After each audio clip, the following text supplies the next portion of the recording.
Banyita Muhabinimana Beatrice, nkaba ntuye mu kagari ka Rumuri, umudugudu wa Nyange.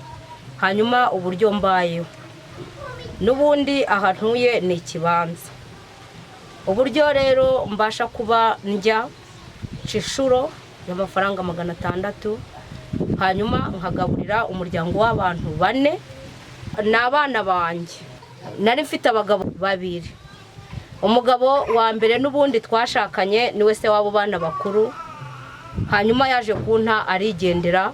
Nanjye ubwo nza kubona nyine ino nzu ariyo ndimo, noneho maje kuyibona ubwo byabaye ngombwa wenda ko haza kubaho kubyara abandi bana. Ubwo nyine narashabitse hanze, maje gushabika hanze, ariko ubwo uwo nabashije gushabika ntago nawe nkibana nawe. Ubwo ndi ngenyine, ndi hano gusa ndi ngenyine. Oya, ntago nicuruzaga, numvaga ko yamfasha babandi, ariko birangira nawe atabamfashije. Abo bana rero babashije, abo bakuru bariga, ariko abo batoya ntago barimo, ntago biga.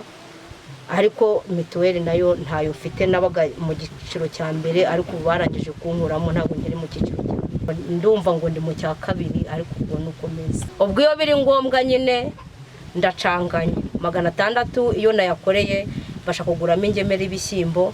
Ubwo iyo nayibashije kuyiguramo, ubwo nukuvuga ngo uwo munsi nta kindi kingeri kubabona, bagiyongemeri bwacya nkabona wenda icyo bashyushyaho. Ubwo nuko biba bimeze. Iyi nzu rero ukuntu nayibonye nyine nabanje gutura hano mu nzu ya Burende.